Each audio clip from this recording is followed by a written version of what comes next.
Hello everyone, welcome back, or welcome if you are new here. My name is Carly and I like to get crafty and I like to record what I do while I'm doing it sometimes. Today is, I almost said January. Today is Tuesday, February 18th. Oh my gosh, I need to get my brain on straight. So I almost said October and I wanted to say the 28th. I wanted to say everything but the correct day. So Tuesday, February 28th, and I am not going to clean my desk while I'm talking to you. Whew. So I am getting ready to drop off some goodies at Country Bits. So I think for the most part, I recorded pressing my shirts yesterday. I know I didn't record all of it on this camera because I didn't want to waste all my footage and battery on it. So I recorded little bits and pieces here and there of me pressing my shirts.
But today I am going to walk you guys through my process of creating a new inventory number for my items. I'm sorry if I'm not using like the correct terms, but I'm going to give my items a new inventory number. I am going to show you how I do that with my business binder that I like to call it. And then I'm going to put it in my business binder and then transfer it onto my little tags that I have and tag my shirts. So yeah, that's what we're gonna do today, and that's what this video is going to be. That way I can decide on a video and edit it and create it before, like 2 days before I'm like, oh, I should post a video this week. So here we go. I don't know the best way to show you guys. So I am the type of person that likes to have stuff written down, and only writing it down once is obviously not enough. I have to write stuff down like multiple times, an annoying amount of times, for me to like be okay with how I have it written down and everything. So in my binder, I have a section strictly for like my inventory. And I need to do better, guys. One thing at a time. I put too much on myself and it stresses me out. So we are deloading and doing little bits at a time. So Rome was not built in a day. The Great Wall of China was not built in a day, and that thing's massive. So I want to build great things for myself, but I have to give myself time. All right?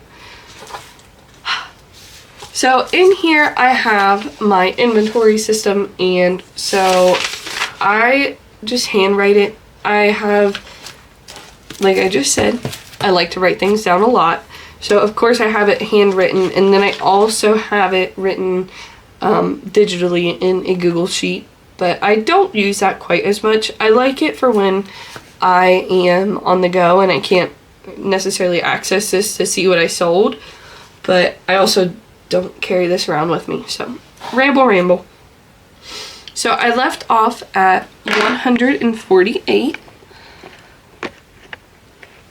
So my last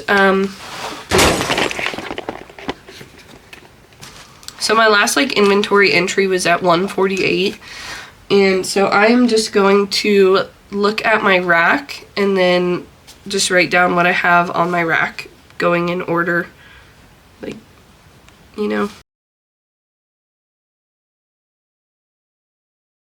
Now I'm going to get into this little case. In here, I already pulled it out, but in here I have my little price tags. There we go. So on here I can write my number, which is where I write my booth number, and then for the style I will write the inventory number that I just came up with. Size, I like to put the size just so that way they can see it from the tag, but spot for the size and then a spot for the price as well. So what I will do now is I will just kind of like batch these up so that way I can see how many of each one that I'm going to need, and I will just start making little tags for them.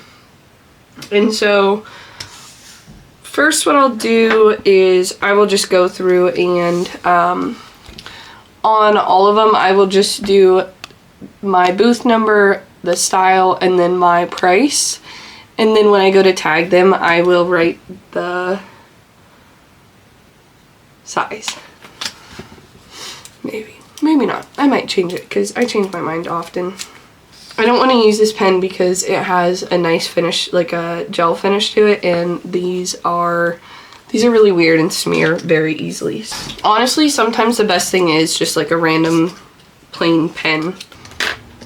So I only make one inventory number for my shirt designs, and to differentiate between a t-shirt and a sweatshirt, what I do is I will add a 2 at the beginning.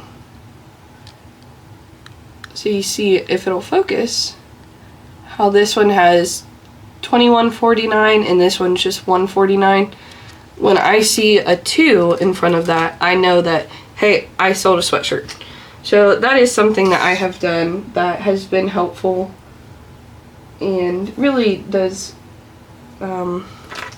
make a difference for me personally. I actually wrote the wrong price on there, so. All of my tags are made. So now what I need to do is, first I'm going to change my battery, and then we will attach them to the shirts. So this is actually really not as hard as I thought it was going to be. It's kind of fun. It comes with a little case that protects the needle, because it is a needle. It does stab through the shirt. So, okay. So I've got my tags loaded. What I'm going to do first is make sure that I get the right tag. Alright. So what you want to do is, I like to grab my tag that I'm adding on, put it right here. I put it on the bottom tag. I don't go through both tags. And then what you want to do is poked all the way through both the tag and the hole on your little tag. Okay? I like to hold on to it, and then all you do is squeeze. And it sends the clip through, and you just pull it off. It pulls away. Alright, so like I said, taking the tag, sticking that on before I even get over to the shirt. I'm gonna hold the tag, poke through. I don't know if you can see that too well. Poke through and pull the trigger. And then you just gotta make sure that it actually goes through before you start to pull away and everything. And you don't need to be super careful, but I tend to be that way it doesn't break.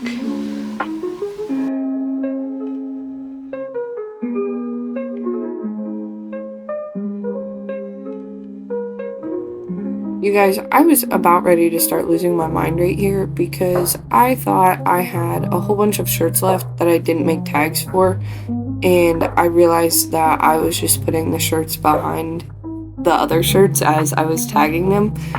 Guys, it was rough for a moment.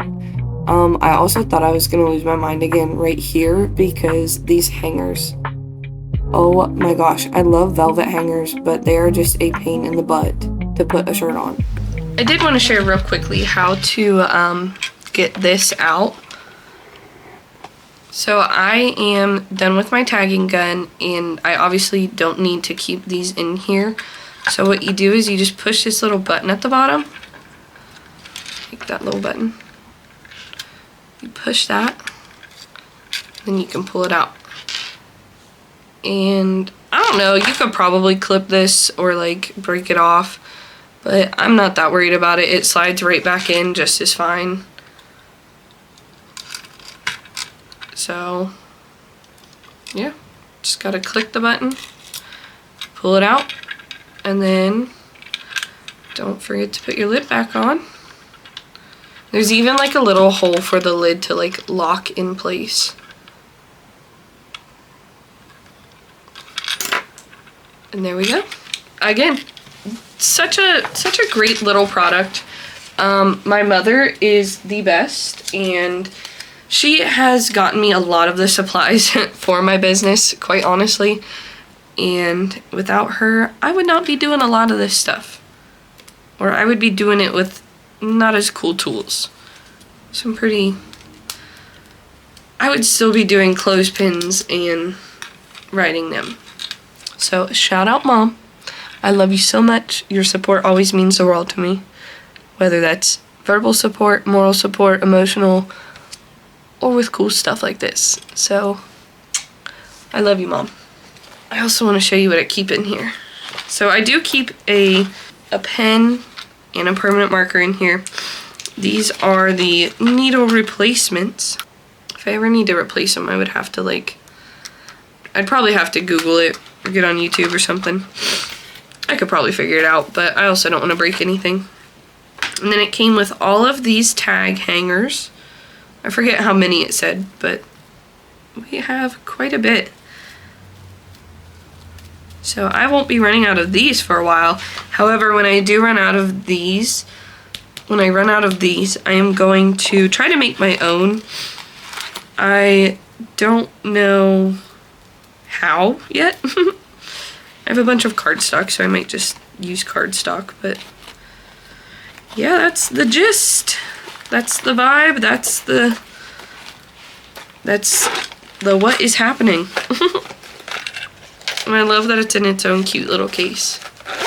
Just zip it up. Hang it up. Boom. Good to go. Alright, we are about to go down to Country Bits to drop off the shirts and then past the post office to drop off the Etsy order.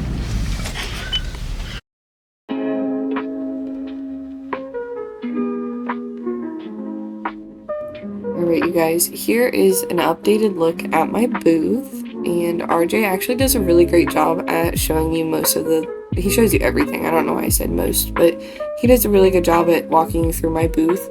I definitely need to find another cheap, low-cost product, cheap for the purchaser, cheap for me to put into my booth, because my best seller is definitely my stickers, and I love creating shirts. I want to keep creating shirts, but I also need to try to find something that is like I said, cheap that people want to buy. My stickers are cheap. In store, they're $1.50 or $2 for the holographic.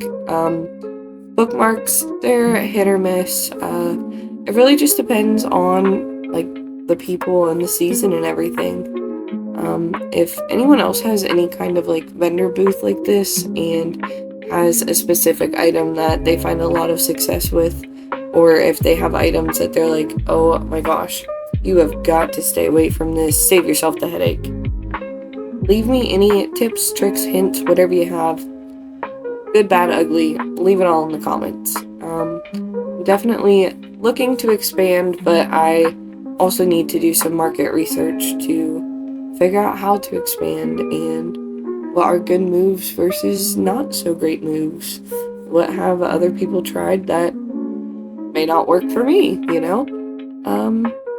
I'm just looking forward to hearing some feedback and maybe hearing some new ideas.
As always, thank you for watching and thank you for making it this far into the video. If you have, give this video a thumbs up if you liked it. Let me know if you like this type of content or if you have any other ideas for me. Like I said, I am so open to ideas. I could always include some gym content. I could include some of our eating, our fitness.